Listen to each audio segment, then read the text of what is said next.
So is my screen visible?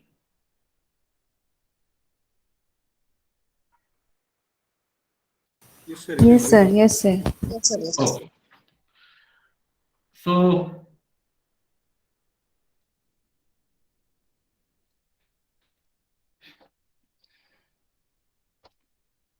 So the agenda for today's session is to learn about the test of associations. So basically we have two kinds of test of associations. First one is the chi-square. It is also known as the chi-square test of association, or sometimes it is referred to as chi-square test of independence. Then we have correlations. Now most of us have the assumption that correlation is only of about Pearson and Spearman. No, it is far beyond that. So we have two kinds of correlations basically, bivariate correlations and partial correlations, broadly divided.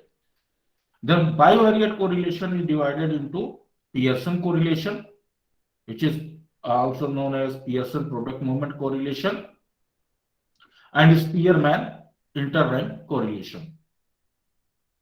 So this Spearman correlation is just the non-parametric equivalent of Pearson correlation. I will tell you when to use it. Then another one is Kendall-Tau correlation, and then we have biserial and point biserial correlations. So overall, if you see, we have 5 kind of correlations rather than 2. So first we will start with the chi-square test of association. Already I said it is also known as the chi-square test of independence. Why it is called as chi-square test of independence? Because we check whether one of the variable is dependent on the other variable or not. And this is a non-parametric test, but it should be only used when both of your variables, they are categorical in nature, means the outcome variable and the independent variable. If both are categorical in nature, then you will go for chi-square test of independence or chi-square test of association to check that whether there exists association between these two variables or not. So this chi-square test of independence or chi-square test of association is commonly used to test the statistical independence or association between two or more categorical variables. Please keep in mind, if any one of them is a metric variable, means either taken on an interval or ratio scale, then this will make it a case of bivariate correlation. If both are taken on categorical measurement or non-metric measurement, then only we should use chi-square test of association or chi-square test of independence. Your data should meet the following requirements for chi-square test. People might be thinking that this is very simple test. Right now we are not seeing any paper where it is being done. This is a very generic test, but this is not the case. It all depends upon how you interpret this chi-square and what kind of data you have. If you have two categorical data and you are trying to do, thinking that chi-square is a very old test, we should go for some other test, and you are using correlation for testing the association, then that is perfectly wrong. So if variables are categorical, then only you should go for chi-square test. And then your categorical variable should have groups, 2 or more categories. There should be independence of observations. That means each and every observation should be independent.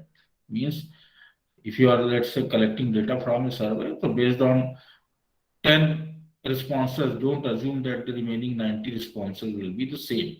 So every respondent should give their independent observations. And the categorical variable should not be paired in any way. There should be no situation like pre-test, post-test. Okay. And you should have large sample size. So this means that the expected, suppose if you are getting a 2 by 2 matrix, let's say your first variable is divided into two categories, your second variable is divided into two categories. So you are getting 2 by 2 matrix, means total 4 quadrants you will get. So in each of the quadrant, the expected frequency, first thing, expected frequency for each cell should be at least 1, and expected frequency should be at least 5 for majority, that is 80% of the cells. Means, let's say you have observation, 100 observations divided into, let's say you have 4 categories, 4 quadrants, and in some it is 25, in some it is 50, the remaining it is 15, 10. So at least 80% of the observation of the cells, or try to make it like that all the quadrants should have minimum 5 frequencies or 5 observations. So in most of the cases, you might have found that when you do chi-square, in the cross table that you create, below this it is written that 18%, 20%, 25% of the cells had expected frequencies less than 5. Did you got this kind of things whenever you do chi-square? Has anyone got? We have not tried. Normally this happens, and this happens when you have collected data in a wrong way. Actually, if you have any means let's say 25-30% cells having in the output, I'll show you where this error will show up, having expected frequencies less than 5, then actually this becomes a wrong case of chi-square, means the cross tabulation is wrong. So please, if you are getting whenever this thing, please avoid and check your data. So the hypothesis that we draw in this is that the null hypothesis, that variable 1 is independent of variable 2. Means there exists no association between both the variables. And alternate hypothesis is that the variable 1, whatever you are choosing, is not independent of variable 2. Means it is associated with, both the variables are associated with each other. Now, before I come to the problem statement, I want to show you how this chi-square is calculated. Most of you might be knowing, but I'll show you. This is I'll introduce you to one of the website which will come you which will make your things easy when you want to write equations, because doing it in Word is a very tough task. So normally we have a programming language known as text and the software latex.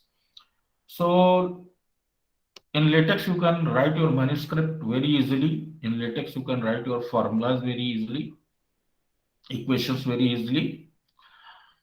And one benefit of latex, if you are writing in latex, is that most of the journals are having their own latex templates. So let's say you have submitted to journal A. Somehow it got rejected from journal A. Now you are submitting to journal B from some other publisher. Let's say first was Elsevier, second is Emerald. Now you have to change the entire structure of your paper as per Emerald. However, if you know latex, you can simply download their latex file and use those syntaxes in your, or only you can also, there are online resources where this most of the journal formats are available. With one single click, you can change the entire structure of the paper as per that journal. As of now, I am not asking you to learn latex, but at least this website will help you to create equations based on latex itself. So what I have written here is a latex code for chi-square formula. So if I paste this here, you can see that this is the formula which I am getting, and you can save it as an image or copy it and paste it in Word. Okay. So chi-square is basically, the formula is summation of observed frequencies minus expected frequencies whole square upon expected frequency. This is the formula of chi-square. Now observed frequency you will get, because whatever in the survey you are getting, whatever the data, that is your observed frequency. Again, problem is with expected frequency. How you will get? If you want to do chi-square using this formula, how you will get? Again, you have another formula.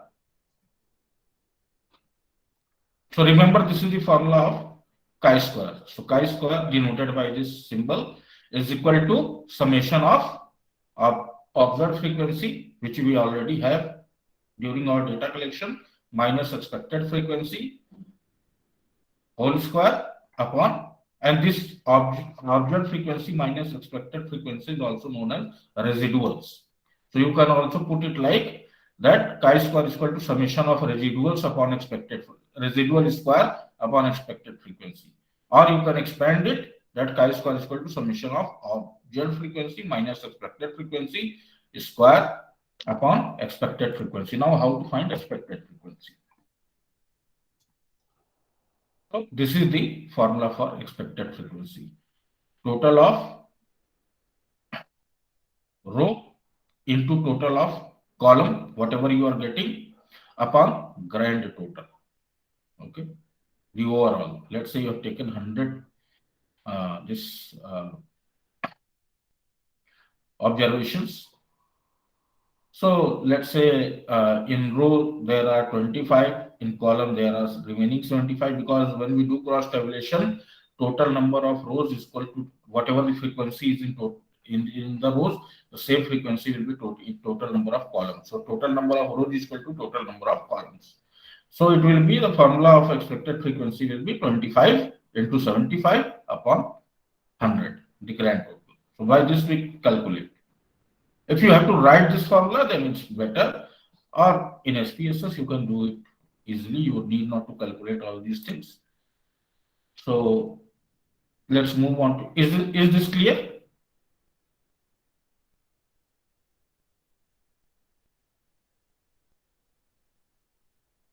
Is this portion Yes, sir. clear? Yes, sir. Okay. So let's take a problem. So we have a sample data set. I'll open it for you. You also open it. The sample data set.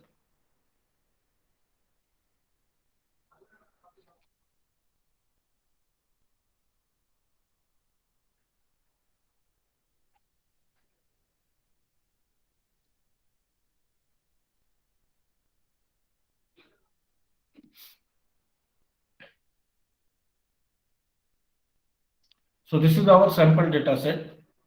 Here we will take two categorical variables. One is smoking and second one is gender. So this gender has been divided into two categories. First is 0, that means females, and 1, which means males.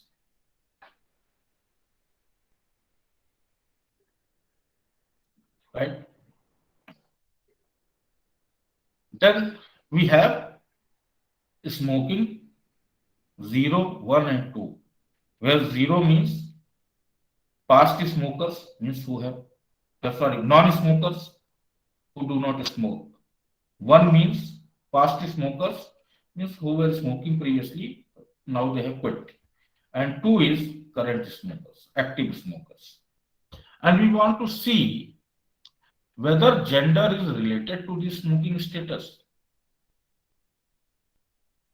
Is it the case that the smoking status is dependent on gender? How it is distributed as per the gender?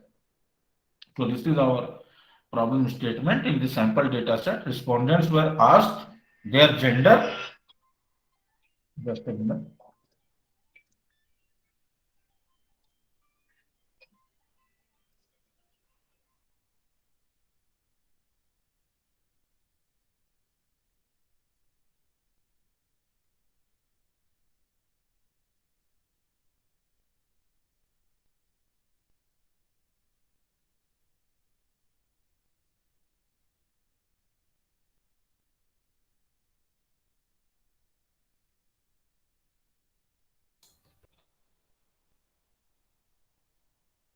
So we collected two data that respondents were asked to give their gender and whether they were cigarette smoker or not. And in that they had three choices: non-smoker, past smoker, and current smoker. And after this collecting this data, we want to test for an association. See, both of our variables are categorical, nominal variables. Just for identification, we have taken gender, male, female, and smoking status into as 0 non-smoker, 1 past smoker, and 2 current smoker. Both are nominal variables, perfectly categorical variable. So none other test of association we can apply here except chi-square. Now suppose we want to test the association between the smoking behavior and the gender, then we will use the chi-square test. But before I move on to chi-square test, first thing that we should also make in the process, we should also make while reporting a cluster chart, because when you present the data report, it's always a preferable method that you also do data visualization. So person who is not from, well, let's say you have submitted some paper and person might be good at, the reviewer might be good at the subject matter, not at the statistics, so he might get to know through your visualization. So the perfect visualization for this chi-square is the cluster chart. So we will see how to create that during the process. So here you can go to analyze. There is no direct method of chi-square, so you have to go through cross tabulations, descriptive statistics, and select here cross tabs. Now, whatever the main variable we are trying to test, that comes in rows. So I am trying to test smoking status as per gender. So in the row, I will select smoking status. And in the columns, I will select gender. Now this is 3 category, this is 2 categories, so we will get 3 by 2 matrix. Then in statistics, see, when you select here, you are getting almost 13 methods of doing cross tabulations, right? So if you are doing nominal by nominal, then you can choose any of this Kramer V, phi, lambda, okay, uncertainty coefficient, contingency coefficient. If any of your data is ordinal in nature, then you can go use gamma, Somers, Kendall's tau. Kendall's tau we can use in correlation also, B and C. Okay.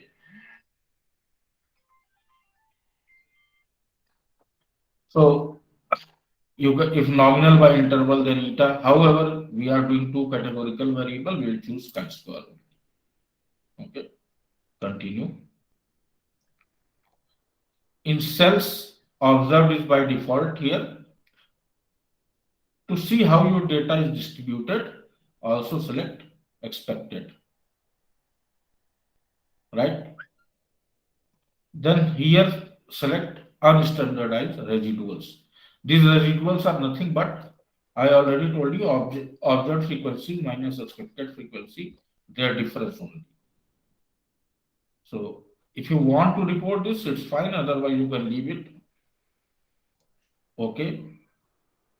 And here you are also letting an option of display clustered bar charts. This is the visualization. You can select this also. Click on OK.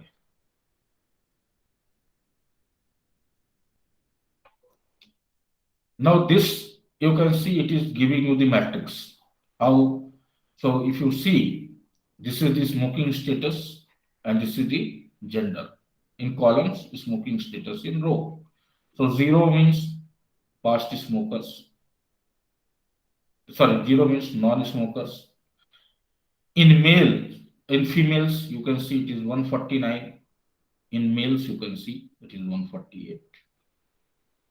Expected count, already it has been calculated here. Residuals, that is observed minus expected. So observed is this one, expected is this one. So this is you are getting as a residual in case of females, and this is you are getting residual in case of males. Similarly, for past smokers, for smokers you are getting, so this is the overall statistic. Or overall you can see the cross tabulation. And if you add all these, this is 297 plus 37 plus 68, it will come to be 402. Similarly, if you, this is row wise, if you add, it is 402. Column wise, 193 plus 209 is equal to 402. Cross tabulation is only correct when total number of rows and total number of column frequencies are equal. If they are not equal, then something is wrong with the cross tabulation. Now move on to the chi-square test. So see, this is the value. Now how we calculate degree of freedom in chi-square? So degree of freedom in chi-square is calculated by number of rows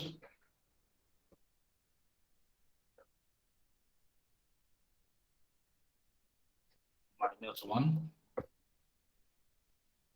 into number of columns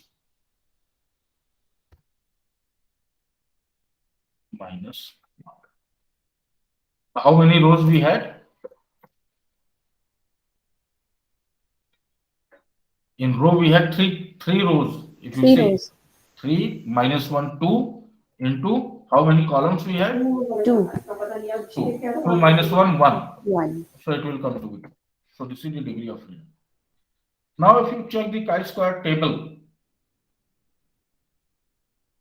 at this particular degree of freedom, at 95% confidence interval, the chi-square will come to be 3.171 and the significance level will be 0.205. So in this case, will we reject the null hypothesis or accept the null hypothesis? We will accept the null hypothesis. This simply shows that so we will write here for square I am just using a symbol. Where it has gone.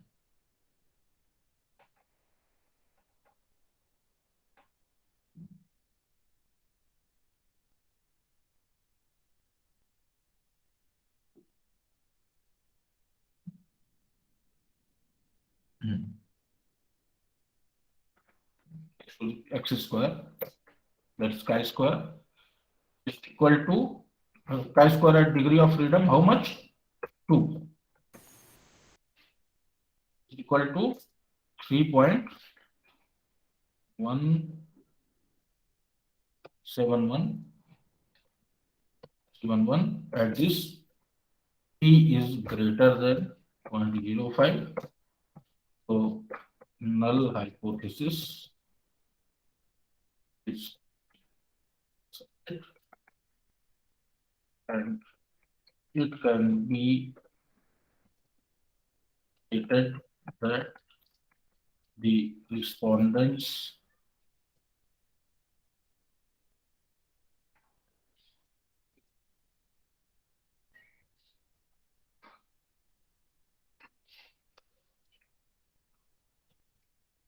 smoking status is independent of their gender. Or you can write like gender has no association with the smoking status. Irrespective of the gender, people's smoking status change, it is not dependent on the gender. So you can write both ways, and this is the overall interpretation. Now, if you see the visualization here in the form of bar chart, this is cluster 1. So on the x-axis, we have taken smoking status, and on the y-axis, we have taken the gender and the frequency count. So if you see, the blue represents females, green represents males, So if you see in case of past non-smokers, both are nearby same. There is no big difference between male and female. Similarly, in case of one, that is the current past smokers, no much difference. Little bit of difference is there, but that is not significant. Here also you can see in case of current smokers, there is no much difference between male and female.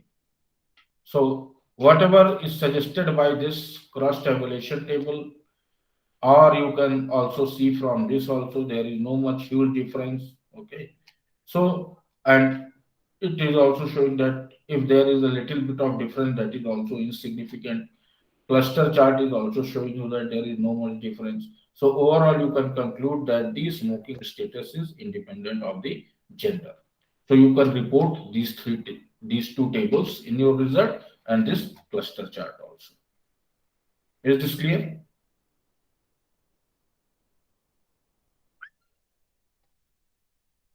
Yes, sir, it's clear. Okay. Now let's move on to the another kind of association, that is the correlations. So may I ask a question? Yeah, sure. Sir, in chi-square test, there is one more thing, that is contingency table. What is that? If you could remember on the very first day, I have told you confusion matrix. Could you Yes, sir. remember? Yes, sir. That confusion matrix is nothing but the contingency table itself. Okay. And how? Okay. And this what you are seeing, this cross tabulation, right? Yes, sir. The spread of the frequency. This is actually the contingency table itself. Okay. Okay, sir. Means you are dividing your observations as per category. So this cross tabulation table is nothing but contingency table. We will move on to one step further if we will do the hypothesis test to check that whether this classification is accurate or not, whether there is type 1 error or not. Then we will create a confusion matrix by taking only account these frequency counts. Right? Yes, sir. It may be a case that but they have been classified as smokers. Right?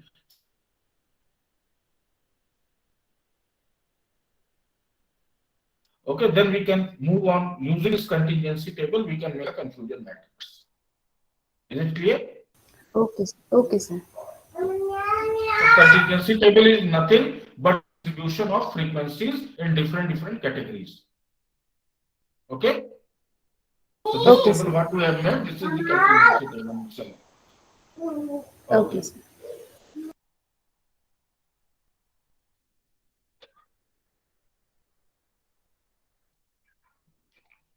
So when it comes to correlation is nothing but a measurement of covariance. But before I move on to covariance, first there is one more term, that is the variance. Can anyone of you tell me what is the variance?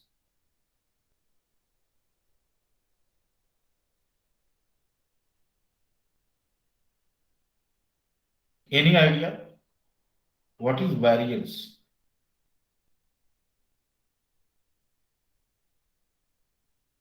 Fine. Let's say I want to know the effect of age on students' understanding. What is the relationship between age and students' understanding in the class? So let's say I went to my class and asked every student their age. Some might answer 22, some might answer 23, some might answer 21, some might answer 24, 25, like that. If I take the mean, let's say it is coming to be 22. So Can I say that each and every student is having the age of 22? No, sir. Every individual observation will vary from its mean, either in a Yes. positive Yes. direction or a negative direction. This is known as variance. So each individual observation, when it varies, so this is the variance. If you see, variance is nothing but summation of what? X minus X bar whole square by total number of observations minus 1. Where X bar is the mean, X is the individual observation. So this is the standard deviation. Now when you will calculate this for all the observations, like X minus X bar whole square, summation of it means for each and every individual, then summate it, divided by total number of observations minus 1. This is known as the variance. So variance, you can say, it is the sum total of each individual observation from the overall mean. Is this clear? Yes, sir. So my first case was I have calculated variance for age, correct? Then second variable was understanding. So for measuring understanding, I gave them a test. And then I got the mean score, then individual difference from the mean score.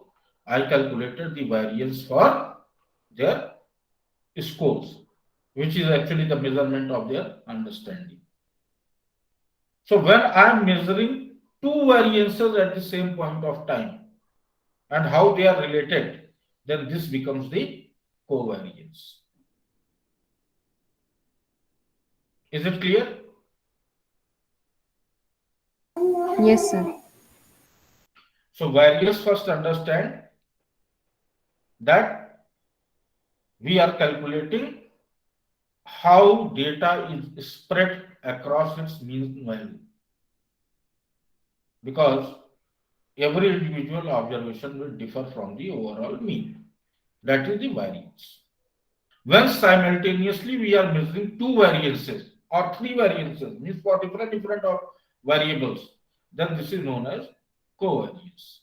And this measurement of covariance is known as correlation. How they are correlated. So I am saying whether on one hand side I am measuring the variance of age, on other hand side I am measuring the variance in the scores. So I am measuring covariance right now, and I am seeing that a negative or positive change is happening in the age or not, and similarly how the age is spread across its mean and how this score is spread across its mean. So I am measuring right now covariance, and this covariance actually tells me about correlations. If you see here, the first case where we have variable 1 and variable 2. So all have been spread, and we are measuring this spread of both the variables simultaneously. So this will tell me about correlation. This chart is known as scatter plot. This is the basic data visualization of a correlation. Correlation varies from -1 to +1. Or you can say -100% to +100%. Here this minus sign does not matter in determining the strength of correlation. It only matters in determining the direction of correlation, whether it's a negative correlation or whether it's a positive correlation. So if I'm saying that my correlation value is coming to be, let's say, -0.7, And on the other hand side, one of the correlation is coming to be plus 0.6. So I cannot say that it's minus 0.7, so it's a weak correlation. It's plus 6, it will be a strong correlation. No, 0.7 is a strong correlation. Only thing is the direction is negative. What does it means by direction is negative? So we always want to know what is in correlation, what is the association between two variables. If we are changing, bringing in variance in one of the variable, in which direction it is bringing the change in other variable. That's how we are measuring covariances. So if I am increasing x and y is decreasing, forget about magnitude. To what extent it is decreasing, I am not talking about that. In which direction? So correlation tells you two things: strength of the relationship in terms of magnitude and direction of the correlation in terms of positive or negative sign. Here positive and negative sign is not the measurement of magnitude, it is the measurement of direction. So minus sign tells you negative correlation, means when x is increased, y decreases, or vice versa. If x is decreased, y will increase. Similarly, positive correlation tells when x increases, y also increases. Or if x decreases, y also decreases. Means when the data points are changing in the same direction, this is the positive correlation between two variables. And when they are moving in a or spread in a opposite direction with each other, then it is a negative correlation. So we have three cases. First one is R. Actually, this small r represents Pearson product moment correlation or Pearson correlation. If in this case we can see it's minus 0.90, right? This shows there is a negative correlation between variable 1 and variable 2. So, and if you could see the spread, you can see as variable 1 increases, variable 2 decreases. Isn't it? Yes, sir. Second case is all data points are spread like they are not moving in any direction with each other. So R is equal to 0.00, no correlation at all. Then R is equal to 0.90. This correlation and this correlation, the first one and this third one, are same in magnitude. The level of correlation is same, but only direction is changing. That is, now here the correlation is positive in nature. So if you change V1 with 1 unit, V2 will also, if you increase V1 with 1 unit, V2 will also increase with 1 unit. In case number 3. In case number 1, if you increase V1 with 1 unit, sorry, it's 90% correlation, so 0.9. So if in first case, if you are bringing a change of 1 unit in V1, or you are increasing V1 with 1 unit, V2 will decrease with 0.9 units. Okay. Or if there is a 100% change or increase in V1, then there will be 90% decrease in V2. So high level of correlation is there. Similarly, in case number 3, if you are increasing V1 with 1 unit, V2 will increase with 0.9 units. Or if you increase V1 with 100%, V2 will increase with 90%. Both correlations are same in magnitude, only the difference is in direction. You can understand it with a very simple example. Let's say you are in a room. Don't think about the remote air conditioner. Let's consider that knob based air conditioner.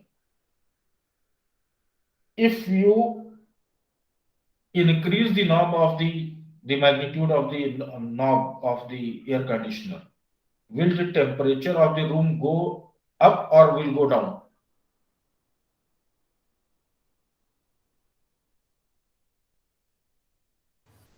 Sir, it will go down. it will go down. So when you are increasing the knob, temperature is decreasing. So this is a case of negative correlation, correct? Yes, sir. Now consider the case of replace that air conditioner with a blower. Now if you increase the knob of the blower, what will happen to the room temperature? So it will increase. Temperature will increase. This is the case of positive correlation. So increase in X, bringing increase in Y, positive correlation. Moving in opposite directions, negative correlation. That's the simple, in simpler terms you can understand. And it is all because you are measuring two variances at a time, so it is known as covariance, and this is correlation is nothing, it's the measurement of covariance itself. And the very first observation that will tell you about, or visualization that will tell you about correlation, whether there exists a correlation or not, is this scatter plot. So whenever you are reporting correlations, please also along with that, if you see the good papers, there will be a lot of visualizations in that, so that it's understandable for everybody, and it also shows the rigor that you have done in your research work. So initial observation whether there exists a correlation or not will be told by the scatter plots. Now the second thing is, always remember from now onwards, every outcome is equal to model plus error. Here model means statistical model. None of the outcome can be achieved to a level of 100%. So something will remain unexplained, and that is due to the error. Now when it comes to correlation, the outcome, that is y, is equal to bx plus error, where x is the value of the variable x and b is the correlation coefficient. If you fit it to a straight line, then the same equation will become outcome is equal to b0 plus bx. That is the regression equation, which we will be discussing later on. As of now, we are not fitting it to a straight line. There is nothing called an intercept, so there won't be any b0. So in case of correlation, the outcome is equal to model, where model is the correlation model or statistical model. It will be bx plus error.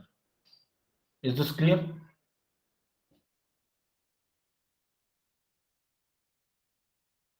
Sir, if possible, can please repeat this once more? Okay. See, whenever we write any you say any of the statistics we report, it's always better that you report it in the form of a formula. It's a basic formula you should always write. So I am saying that the main skeleton is outcome, which is your dependent variable or y, which you want to measure, is equal to model plus error, where model refers to the statistical model. Means I am trying to measure the outcome with the help of a statistical model. Now I cannot measure this outcome to the level of 100%. Can it be done? No, there won't be any idealistic case, right?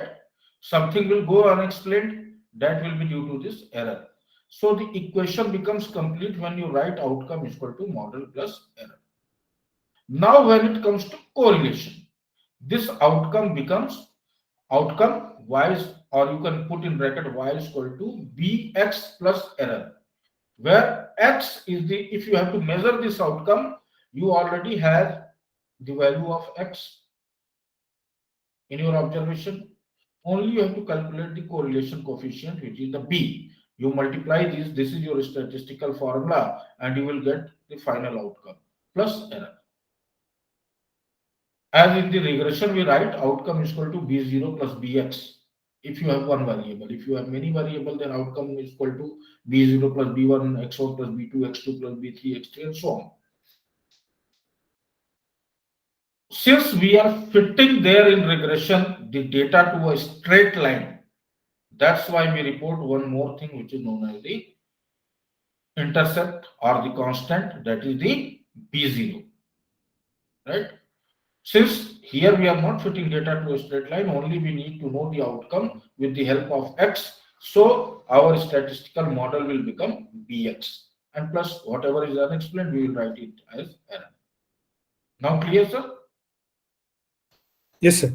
Thank you. Thank you, sir. So always try to write the basic formula. Let's say if you are doing any of the statistical calculation, please at least basic formula you should write. So I'm giving you one skeleton, that is outcome is equal to model plus error. Now if you are applying correlation, write Bx in place of that. Regression, write B0 plus Bx. Discriminant analysis, then outcome will be denoted by Z. Z is equal to Wx. Here B will become W, where W is the regression weight, or if you put it B, okay, because that model has to be there. If you have many variables in discriminant analysis, then it will be W1 x1 plus W2 x2 and so on. So you should write. So this is the basic skeleton of modeling the relationship. Is it clear?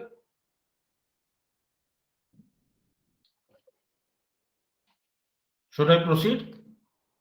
Yes, sir. Okay.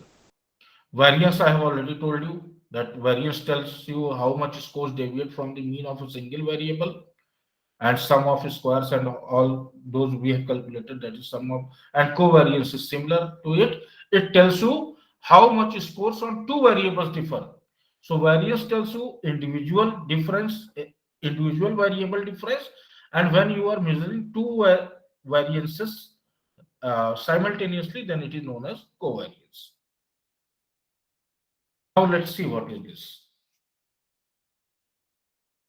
This is a data which I am trying to see or visualize effect of advertisement on number of packets sold. Right? Now see the first data point. Advertisement is decreasing. Number of packets sold is increasing or decreasing? It's decreasing, sir. See this line, this two line. This is actually the mean of packets sold, and this is actually mean of advertisements, right?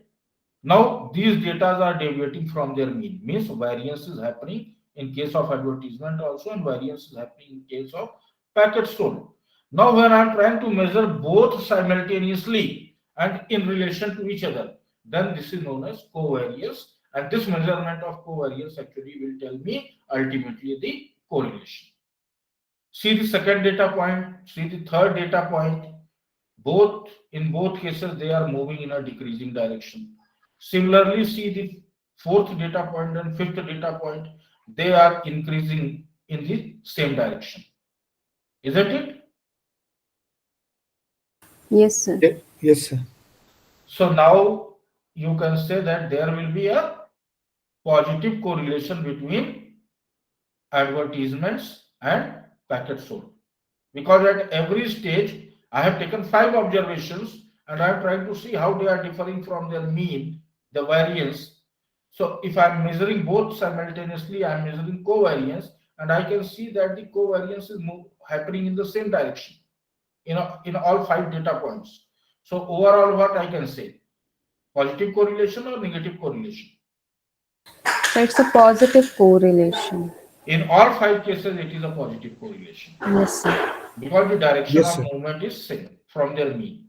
This is the basic principle behind the correlation.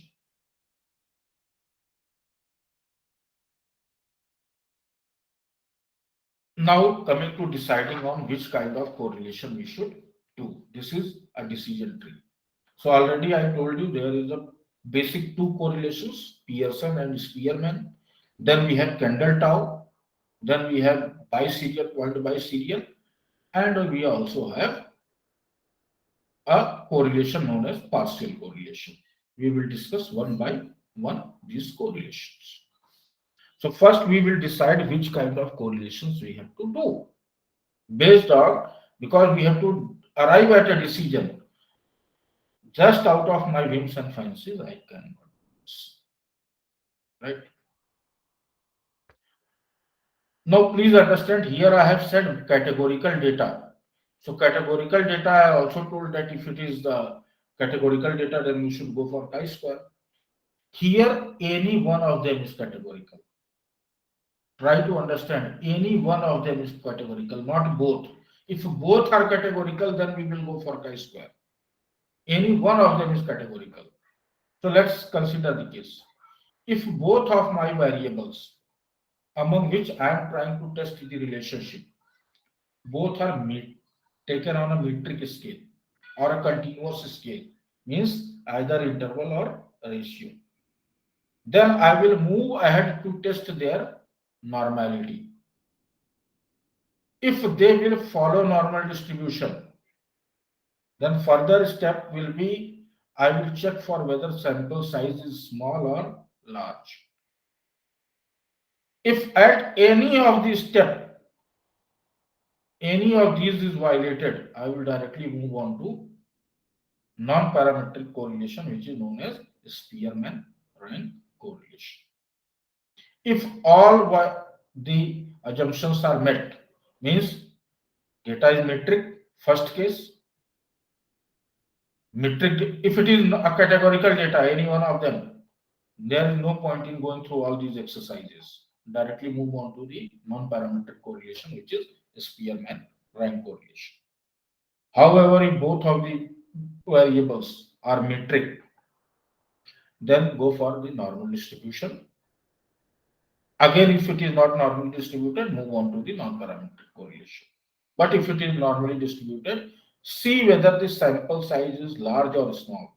If sample size is small, then again, Spearman correlation. Reason being, a small sample size won't yield you better correlation values in case of if you apply Pearson. If sample size is large, then go for Pearson correlation. This is how we arrive at a decision whether we should go for Pearson or Spearman. Is this clear? Yes, sir. Sir, what is the minimum sample size for Pearson correlation? At least above 50. Okay. Below 50, we consider as a small sample size. Right? Now the hypothesis that we form, please remember two-tailed and one-tailed, what I told. If you are very sure about the relationship, then make one-tailed. If you are not sure about the relationship, then two-tailed. So null hypothesis will be this P, Pearson value is equal to or 0, means the population correlation coefficient is 0. That means there exists no association between the two variables. If there exists, the alternate will say there exists a significant correlation, that is P is not equal to 0. Or in one-tailed test, you can write P is equal to 0, no association, P is greater than 0, or P is less than 0. If P is greater than 0, that tells you that you are very sure that there is a positive correlation.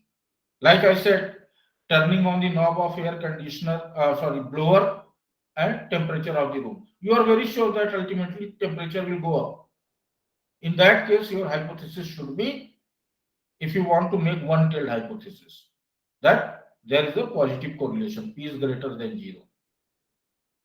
If you are very sure that there will be a negative correlation, like in case of air conditioner, then again one-tailed test will, you can write like P is less than 0, that there exists a negative correlation. Is this clear? Yes, sir. Yes, sir. Yes, sir. So if you are not sure, you have to write either there exists a correlation or there doesn't exist a correlation. If you are sure, then make one-tailed t-test, one-tailed significance test, that either P is positive or P is greater than 0 means positive correlation or P is less than 0. Less than 0 means negative correlation. It will go in a negative direction, where P is the population correlation coefficient. So first you will decide upon what kind of association you have to test based on the nature of the data, its normality and other parameters. Then you will hypothesize and finally you will go for test. Now one by one we will see all the tests. So for that I want you to open a file. I have today mentioned in the email that you have to open, you have to download these files, exam anxiety, PB core, and the biggest liar. So first, you please open examanxiety.sab. Have you opened it?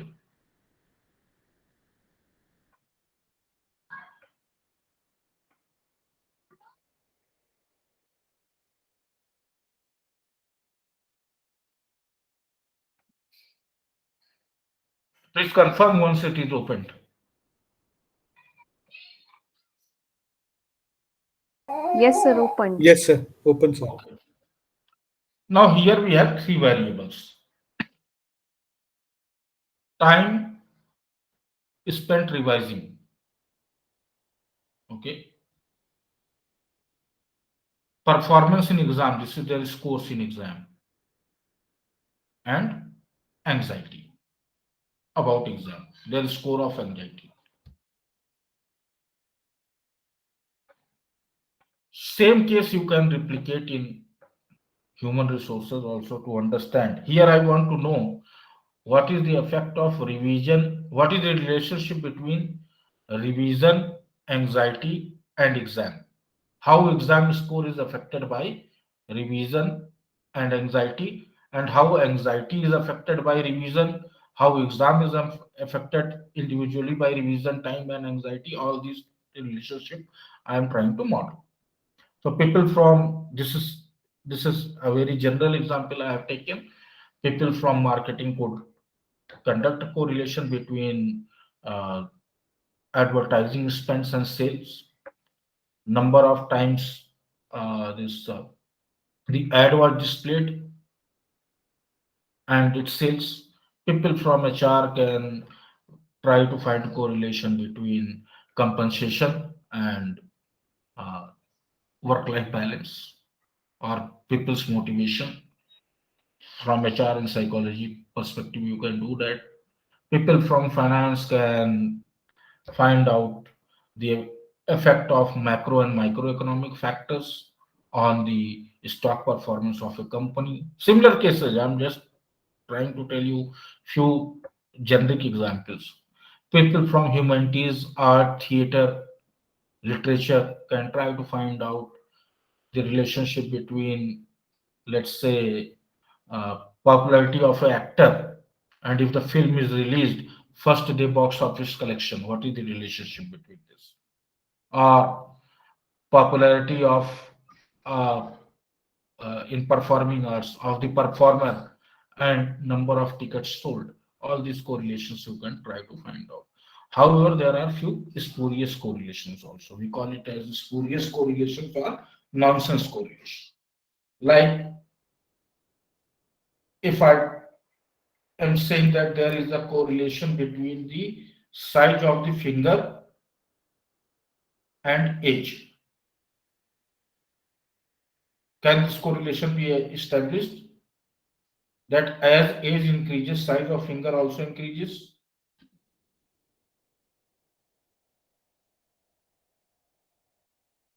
So to a certain extent only. To a certain extent, after the age of 18, it is not going to happen, right? Yes, sir. There won't be any growth. Such kind of correlations which have the limitations and cannot be generalized, they are known as spurious correlations or nonsense correlations, right? So here I am trying to find out correlation between all these three variables, where exam performance is one of the outcome variables. So I told you that the first uh, exploration you can do to find the correlation is scatter plots. So let's make scatter plots among these variables.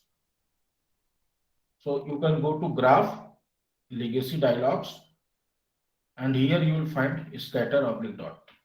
Are you able to locate it?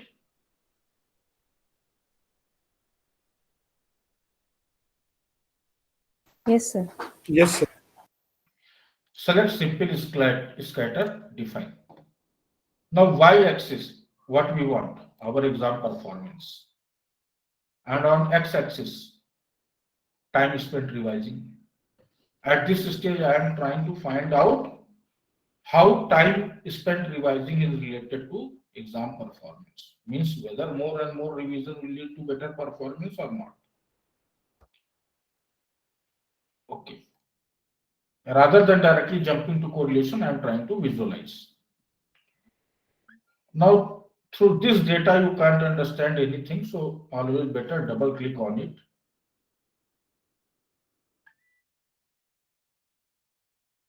And add fit line at total. Select this.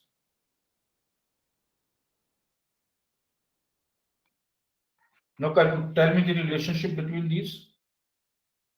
Time spent revising and exam performance.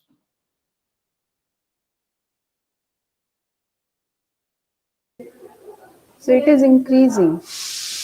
As time spent revising is increasing, exam performance is increasing. is increasing. In the process, you also got a regression equation. You see, here R square linear, you are getting to 15%. This is the overall regression equation. Y is equal to B0 plus 0.57 into X, Bx. Okay. So as of now, you discard this. Only thing you have to see what is the correlation. So as time spent revising increases, exam performance also increases. Similarly, you can do with others also. Scatter dot, define, and here time spent revising, we can take exam anxiety. Okay. Okay. Here again, fit line total.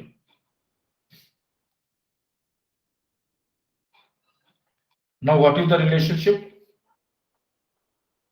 As exam anxiety is increasing, exam performance is decreasing, isn't it? Yes, sir. So overall, you came to know from this visualization that there is a positive correlation between time spent revising and exam performance, whereas there is a negative correlation between exam performance and exam anxiety. Now, let's see time spent revising and exam anxiety, how they are correlated.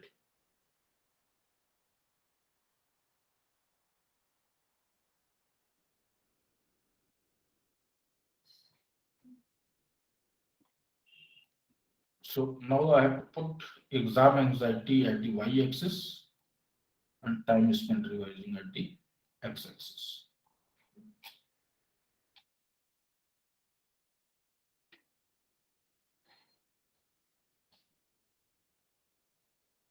Here also, if students revise more, their anxiety will decrease, isn't it? Yes, sir.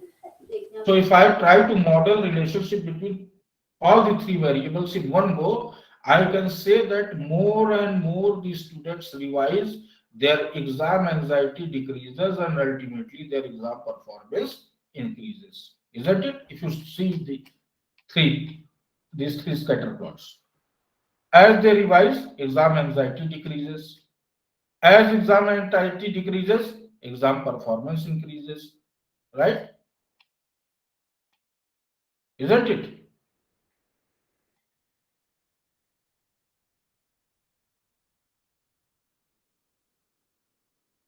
Are you getting my point? Yes, sir. Yes, sir. More and more they revise, anxiety decreases. If anxiety decreases, exam performance increases. So you can say directly that time spent revising is positively correlated with exam performance, or if you are bringing in the third variable, that is the anxiety, then you can say time spent revising will have a more and more they revise, their anxiety will go down, and finally, if the anxiety will go down, their performance will increase in exam. So this is overall visualization. Now let's check it through correlations. Since all three are metric variables taken on a metric scale, so we will be using Pearson product movement correlation. So analyze, compare means, class where it is, correlate, bivariate. So you have to choose your variables, time spent revising.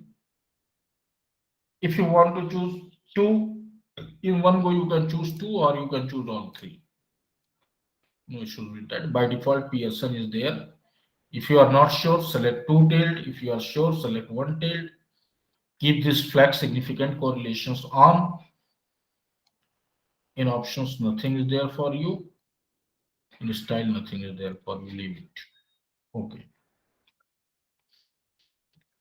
So see the correlation between time spent revising and exam performance. What it is suggesting? So there is a positive correlation, but the magnitude is quite low. Magnitude is 0.3. Always remember the correlation 0 to 25%. Weak correlation. 25 to 50%. Moderate correlation. 51 to 25%. Strong correlation.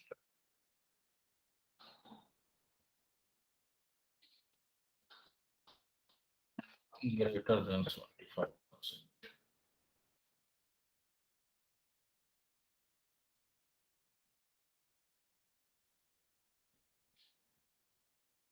Right? Please keep this in mind. Here we can see,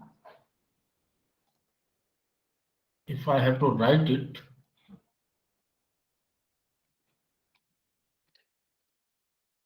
are between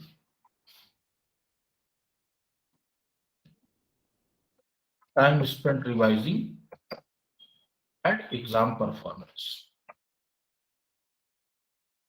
Or let me short it.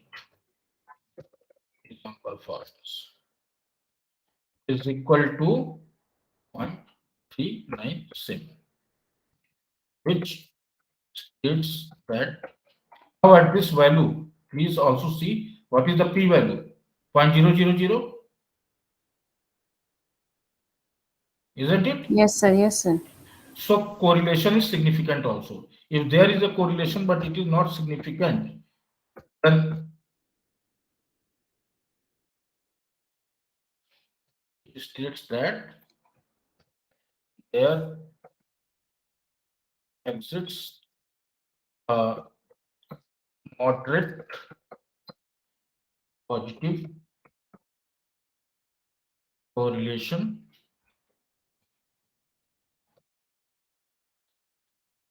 between revising and exam performance. This correlation is significant at 95% confidence interval. Okay. Similarly, see time spent revising and exam anxiety. Also, this shows, you can say, this shows that if time spent revising is increased by 1 unit, or in bracket you can write 100%, then exam performance increases by 0.397 units or 39.7%. Similarly, if you see the correlation between time spent revising and exam anxiety, the correlation coefficient is coming to be 0.70, significant and negative. Is it? Are you getting this? Yes, sir. Yes, sir. So R, time spent revising and exam anxiety is equal to minus 0.709. Now don't think that this one is a strong, this one is a weak correlation because this is a minus sign, and this one is a strong correlation because this is a positive sign. No, this is actually a moderate correlation. This is actually a strong correlation. Only thing is direction is negative. P is less than 0.05, so which states that there exists a strong negative correlation between time spent revising and exam anxiety. This correlation is significant at 95% CI, and it can be concluded that if time spent revising is increased by 1 unit or 100%, exam anxiety is by 70.9 units or 70.9%. This you can write. Now, if you see the relationship between exam anxiety and exam performance, if you see this in the second table also you can see, or here also you can see. Again, there is a negative correlation between exam anxiety and exam performance, isn't it? Yes, sir. So you can write R, exam anxiety and exam performance is equal to minus 0.441 is less than 0.05, which states that there exists a moderate negative correlation between exam anxiety and exam performance.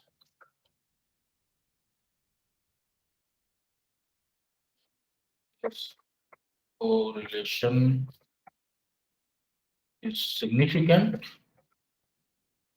at 95% CI. So you can write if exam anxiety decreases by 1 unit, exam performance increases by 44.1. If anxiety decreases by 1 unit, then exam performance increases by this 0.44 unit.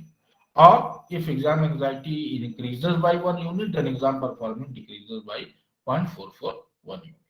This you can write as the interpretation. Now, overall interpretation you can write, if time is spent revising is increased by 100%, exam anxiety will decrease by 70.9%. In turn to that, exam performance will increase by 44%. So this is overall relationship between revision, anxiety, and performance. Is this clear? And Yes, sir. Yes, sir. Yes, sir. the same thing is depicted in the scatter plots. If you see these scatter plots, they are telling you the same thing, only magnitude you are not knowing. So if you perform correlation, you will come to know the magnitude. To substantiate the direction, you can put these scatter plots also in your manuscript. Okay. So this is about Pearson product moment correlation. So can we take 5 minutes break? Yes, sir. Okay. Yes, sir. We'll be back in 5 minutes.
So can we resume?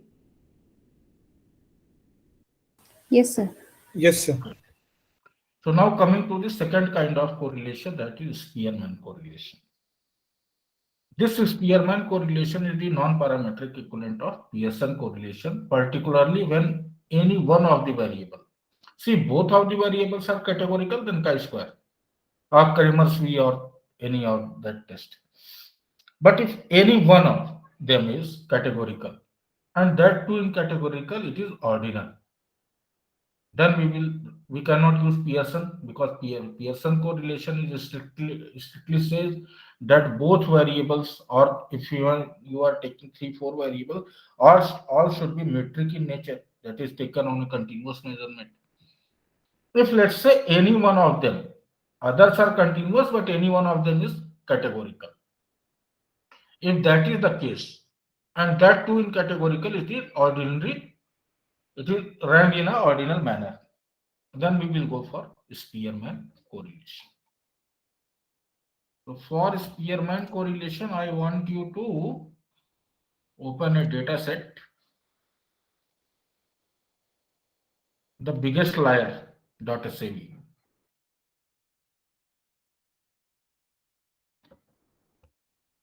Have you opened it?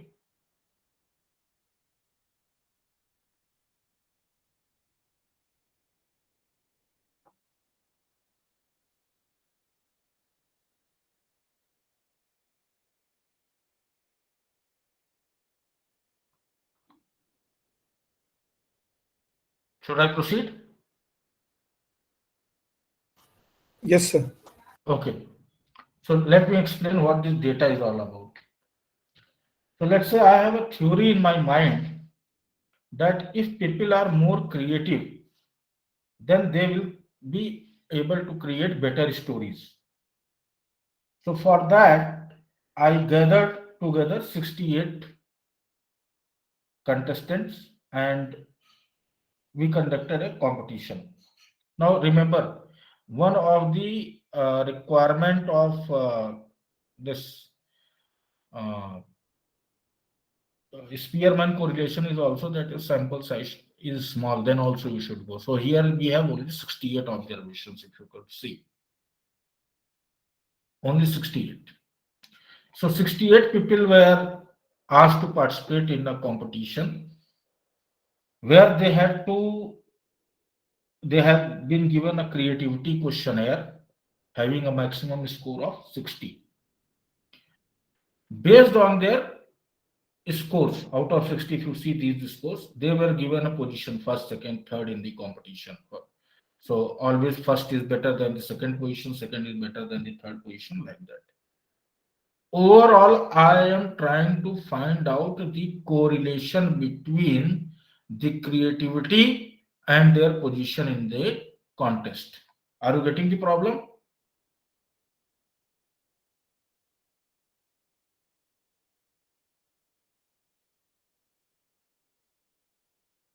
Are you getting the situation? So just repeat one Yes, more. sir. See, I have a theory to test, and my theory is that if people are more creative, they are they are better liars. They can tell better stories. They can lie better. Clear? This is Yes, the sir. this is the theory. To test this theory, I gave a creativity questionnaire to the people.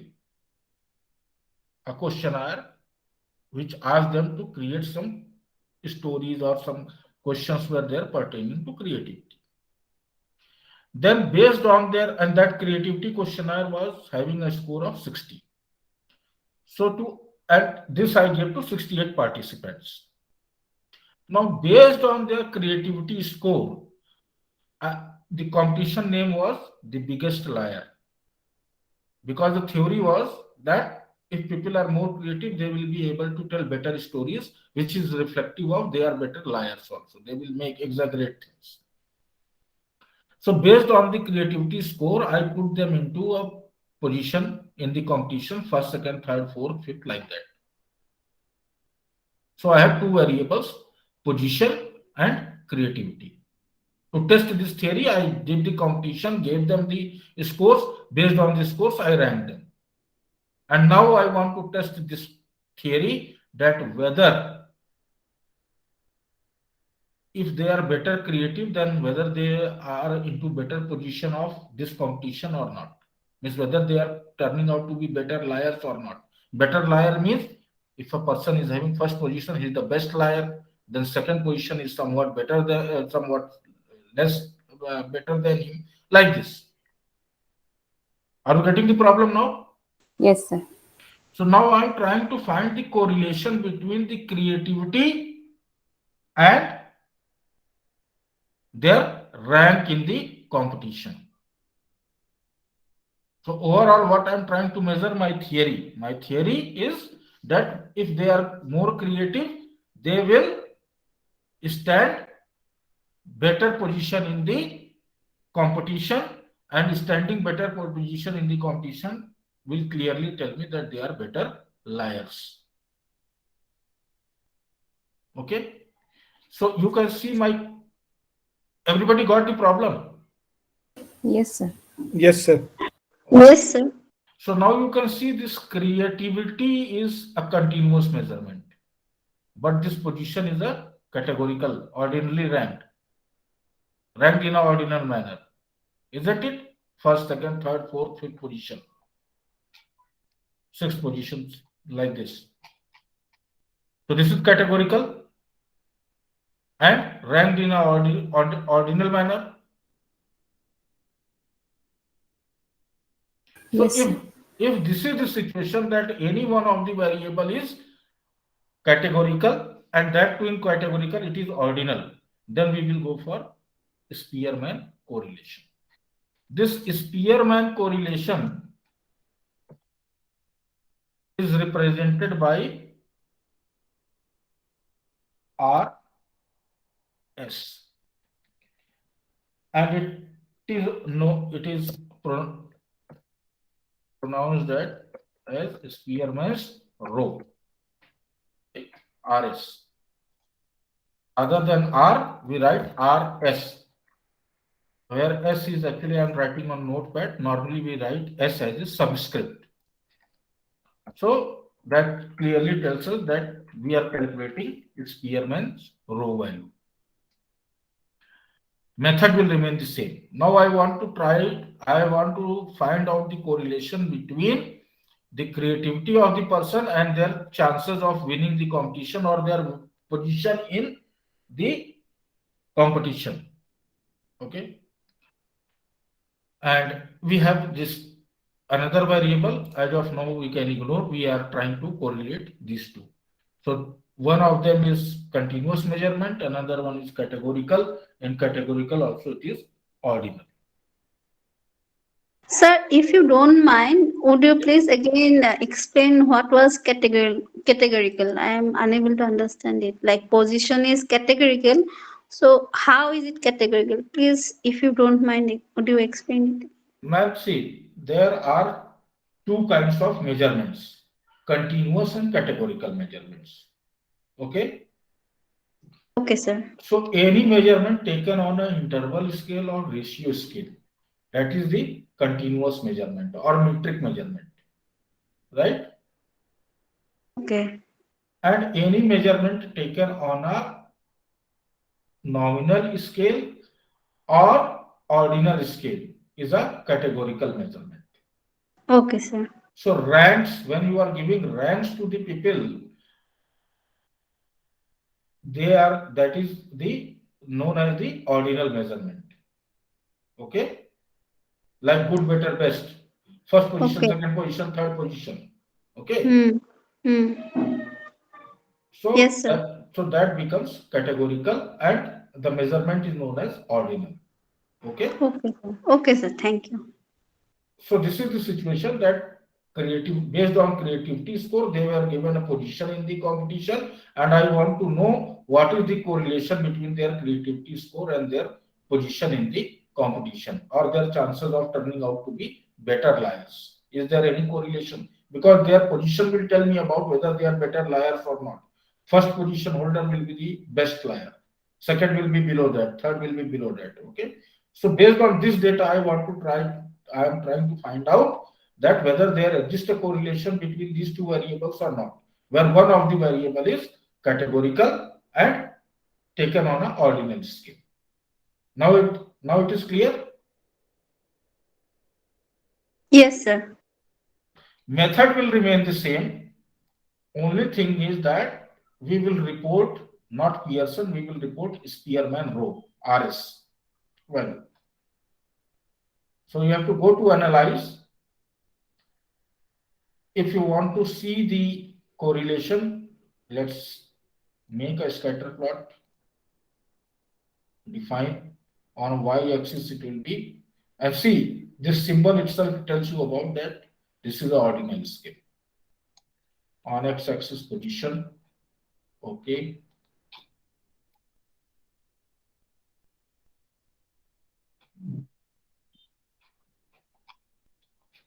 What is the relationship?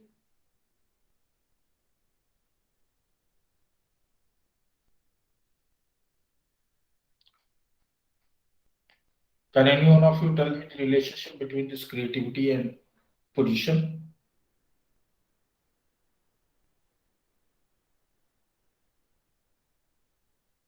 Is there a positive correlation or negative correlation? So it's a negative correlation. The less the creative, the less the position there, or the increase in position. See, here increase in position means one is the best. One decreasing, no?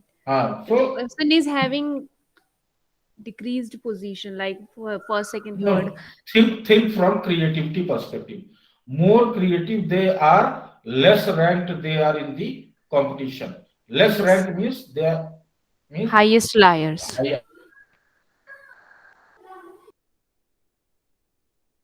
Ordinal is does not specifies the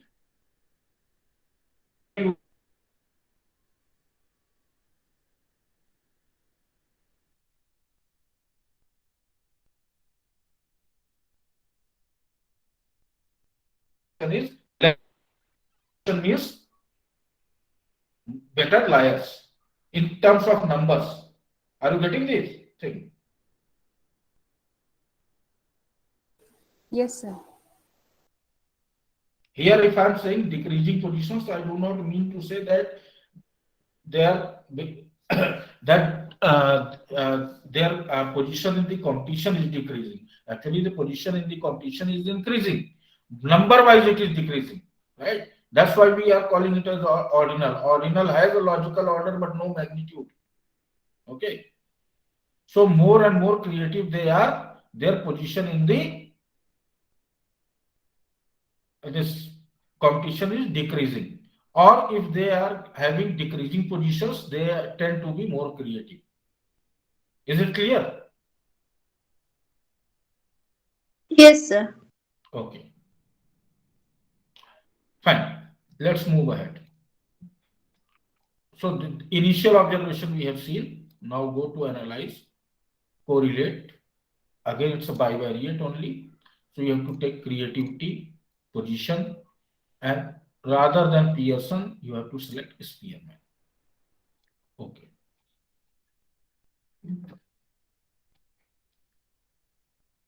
So Spearman rho is equal to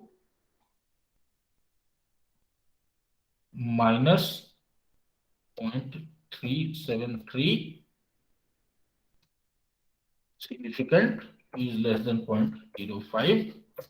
So there exists a moderate negative correlation between the activity of the participants and their rank in the competition. This correlation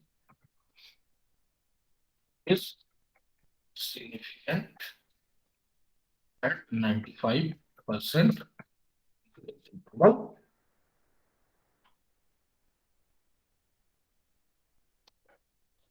we can conclude that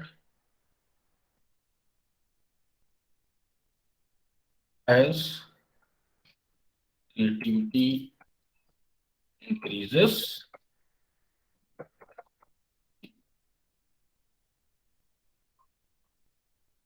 chances of a person, sorry, the rank in the completion increases, so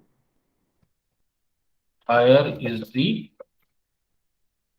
creativity, better is the completion.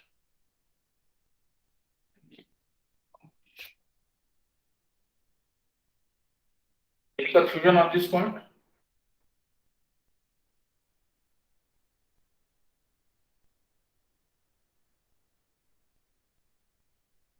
Sir, it's clear.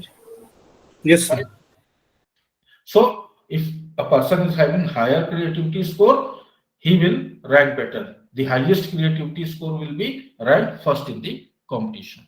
So if this is the case, we will do Spearman correlation. But here there is a catch.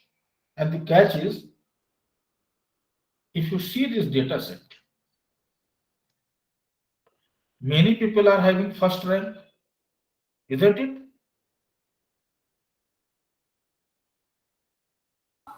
Yes, sir. Many people are having second rank, many people are having third rank, fourth rank, right? Means there is a tie between the ranks, isn't it? Yes, sir. Tie between the positions. So when there is a tie between the positions, ideally you should not apply Spearman. The better test is Kendall tau. If every individual is having a different rank, then Spearman correlation is the best test. Like rank in a class, first, second, third, 60 students, first, second, third, fourth, fifth, sixth, seventh, eighth, ninth, 10th, 11th, 12th, and till 60. Participants in a race, first, second, third, fourth, fifth, let's say 10 participants, first, second, third, fourth, fifth, sixth, seventh, eighth, ninth, 10th. There is no tie. Then is Spearman. When there is a tie between the ranks, then Spearman is not justified. Better is Kendall tau. Are you getting the point? Yes, sir. Sir, May I ask a question? Yeah, sure. Just to clarify my understanding. Suppose I am going to study on this correlation between the performance of performance of students in their mother tongue, and if my hypothesis is that if that students perform better in their mother tongue, then their performance in English will be better. That No. for that I will have to apply Pearson correlation test, isn't it? For that Pearson, yes. And if I want to examine, suppose the medium of instruction of the student and their rank in some suppose English language quiz, then I can apply the second one. No. What was your first variable in second case? The medium of instruction. That is categorical, right?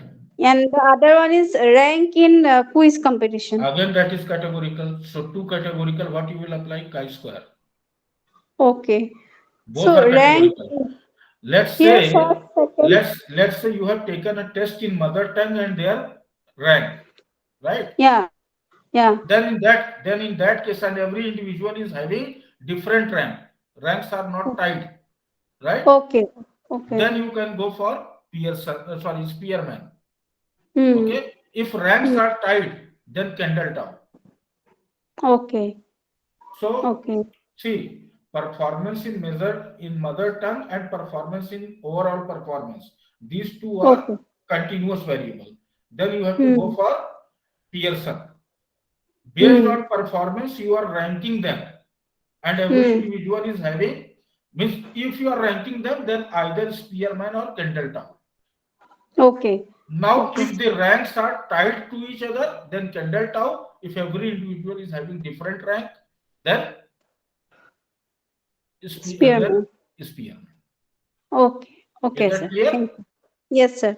So here many ranks are tied to each other. So the Miss Spearman is not justified in that case. So better test is Kendall-Tau. Kendall-Tau is Okay. represented by another symbol that I cannot make here. Actually, Okay, sir. it's somewhat T. You can simply Google it and you'll find this symbol. Kendall-Tau symbol.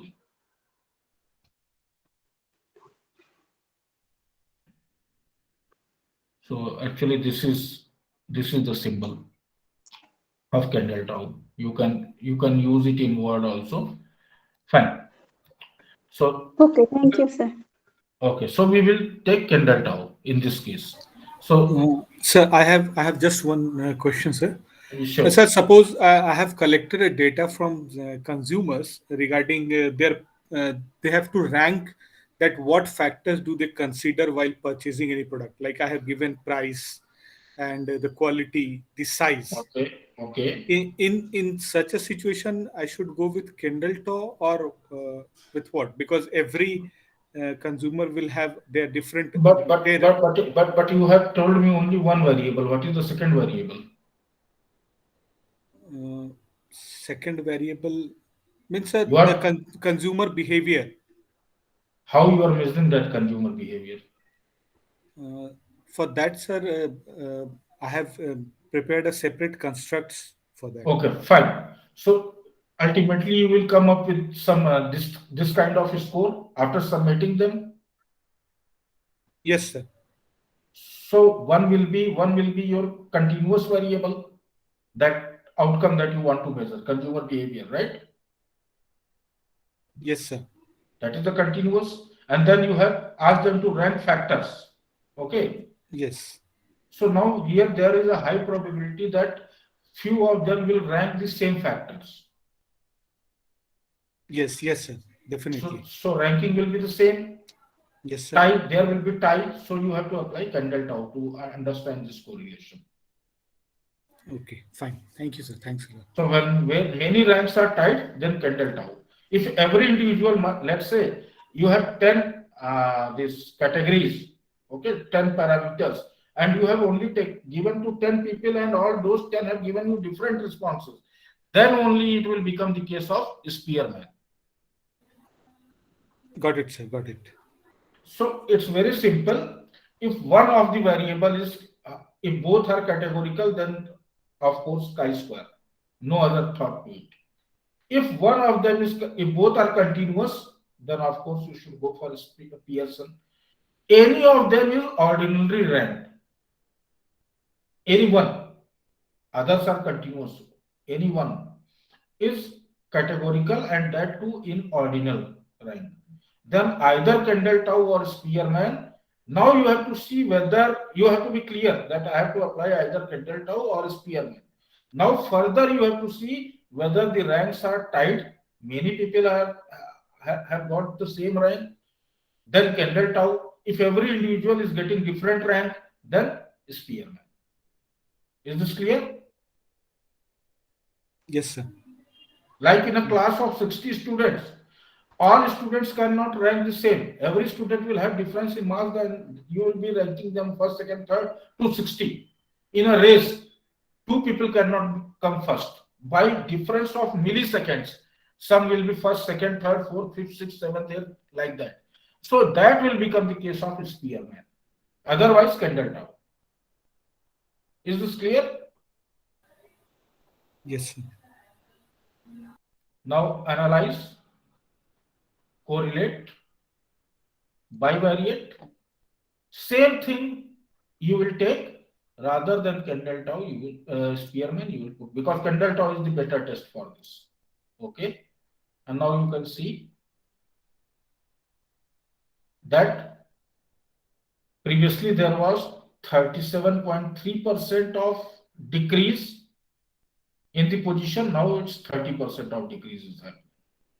So same report you will report, only symbol will change, and you will say that it's candle top. So I have to report the same thing. Only thing that will change is there will be difference in the results if you apply candle top method. And since in this case many ranks were tied, so we have to apply candle top. Is this clear? Yes, sir. Yes, sir. Okay. Now there is a third case where one of the variable is categorical, and rather than ordinal it is dichotomous. Dichotomous means it is divided into two categories only. Let's say high performer, low performer, good student versus bad student. If you have situations like such, like based on marks, you are categorizing students as slow learners and fast learners. Based on the daily stock prices, you are categorizing a business organization as good performer and bad performer. Only two categories you are having, dichotomous. Then this is the case, then you have to apply biserial or point biserial correlation. Is this clear? Yes, sir. Means when any one of the variable is categorical and only into two categories, dichotomous. What we call as dichotomous, like good or bad, fast learners, slow learners, hit and flop movie, performing company, non-performing company. Okay, eligible for loan, not eligible for loan, based on CIBIL score, which is continuous in nature, but category is eligible, not eligible. So if you have to find correlation between such things, then you have to go for type biserial and point biserial correlations. Now here comes another concept in dichotomous. There is something called continuous dichotomy and discrete dichotomy. In dichotomy also there is differentiation. Continuous dichotomy. If the case is continuous dichotomy, then biserial correlation.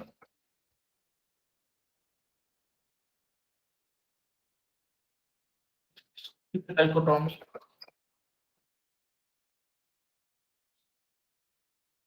then point biserial correlation.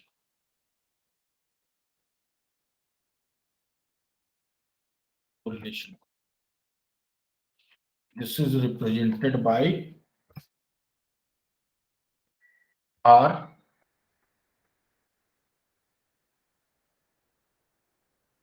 biserial correlation RT. T will be superscript. And this is represented by RPB. Point biserial. Method will remain the same. Only you have to report this. If this is the case, you have to go with the Pearson correlation only, but this is known as the biserial correlation and point biserial correlation. Now, what is continuous dichotomy and what is discrete dichotomy? Continuous dichotomy is a dichotomy where between two categories there is some connection. Let's say pass and fail are two categories. But by the difference of 1 marks, A person can fall into the passing category or a person can fall into the failing category. There is a continuum, little bit of continuum between pass and fail. Means some people are passing marginally and are coming to the category of passing. Some people are failing marginally and coming to the category of failing. There is a continuum between their pass and fail values. Are you getting this point? Yes, sir. Yes, sir. This is the case of continuous dichotomy. If you see that your one variable is discrete, one variable is dichotomous, and also you see whether this dichotomy is continuous or not, then biserial. See, method will be same, only we will report that this is biserial correlation, that's it. If there is no relationship between two of the categories are entirely different, like living and dead, So gender. of course gender, male, female, living and dead, is there something called half dead? No, sir. People in coma are referred to as half dead, but actually, till your body organs are functioning, you cannot be declared as dead. Now, there is no, this is a very means not it's a misnomer to use the this term half dead. So there is no continuum, living and dead, male and female. Okay, means there is no people, see, unless there is a, you are taking the third category, transgender, right? If you are not taking transgender, then there is no continuum, right? So if your categories are very mutually exclusive of each other, there is no connecting point in between, then that will be called a discrete dichotomy. If there is a connecting point between your both categories, then it will be a continuous dichotomy. If it is a case of continuous dichotomy, then biserial correlation. If it is a case of discrete dichotomy, then point biserial correlation. Is this clear? Yes, sir. Okay. Yes, sir. Method will remain the same, only we will report whether it's RB or RPB. That's it. And you should be very clear on whether the dichotomy is discrete or continuous. However, chances of continuous dichotomy in data is very less. If you are taking two categories, mostly they will be mutually exclusive categories. Most of the data will be discrete dichotomy only.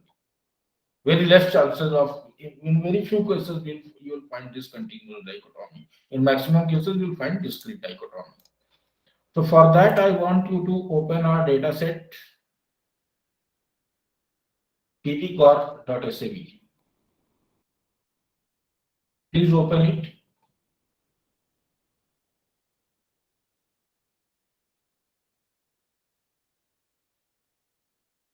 Have you opened it?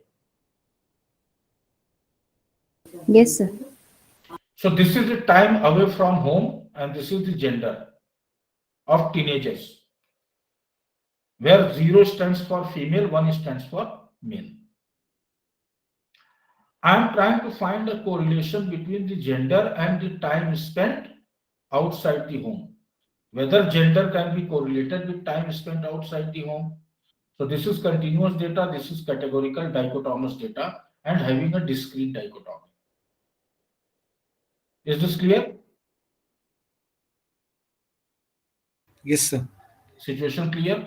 Method will remain the same, only you will say this is the biserial point biserial correlations.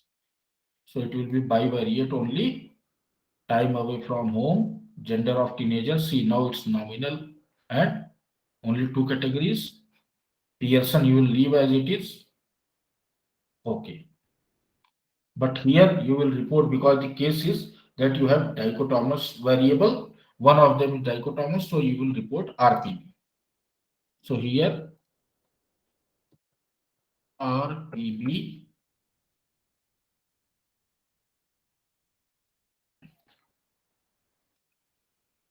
is equal to 0.378.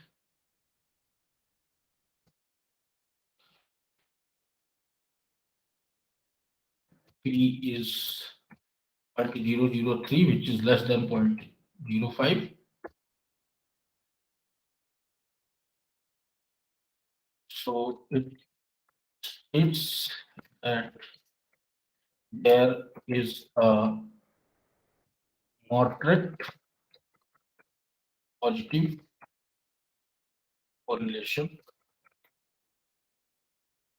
between gender and time spent outside home. So as the value of gender increases, time spent outside the home increases, isn't it?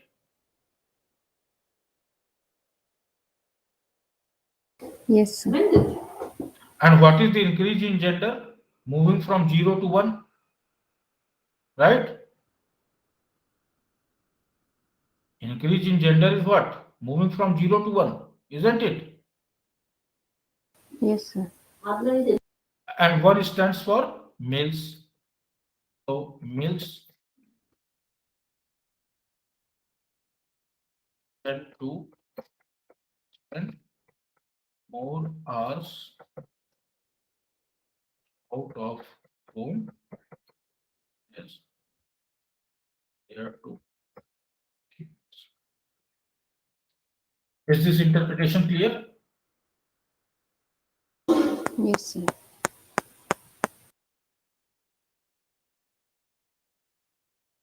So if you want to have a correlation, however, this difference you can find through independent t-test also.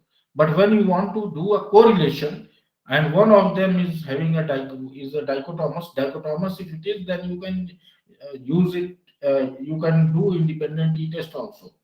But if you want to, independent t-test will only tell you the mean difference. But if you want to see a correlation, that how your dichotomous variable is correlated to a particular value, then you can do it through biserial or point biserial correlation. And if the dichotomy is discrete, which is the case in most of them, then it will be a discrete, then it will be a this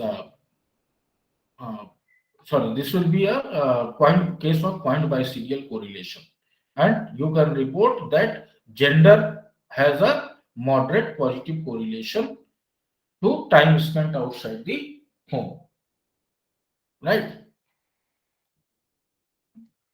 Now in the second variable, if you see, we have recoded it, means to check this only, that whether whom we have coded as male, now we have coded them as females. All zeros, all one has become zero, all zero has become one.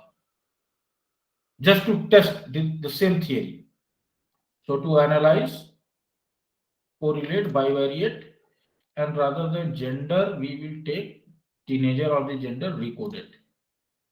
Now here we have means males we have coded. Previously we have coded males as 1, females as 0. Now we have recoded females as 1 and males as 0. Are you getting this? Yes, sir. Click on OK. Now you are getting the same value, but now there is a negative correlation.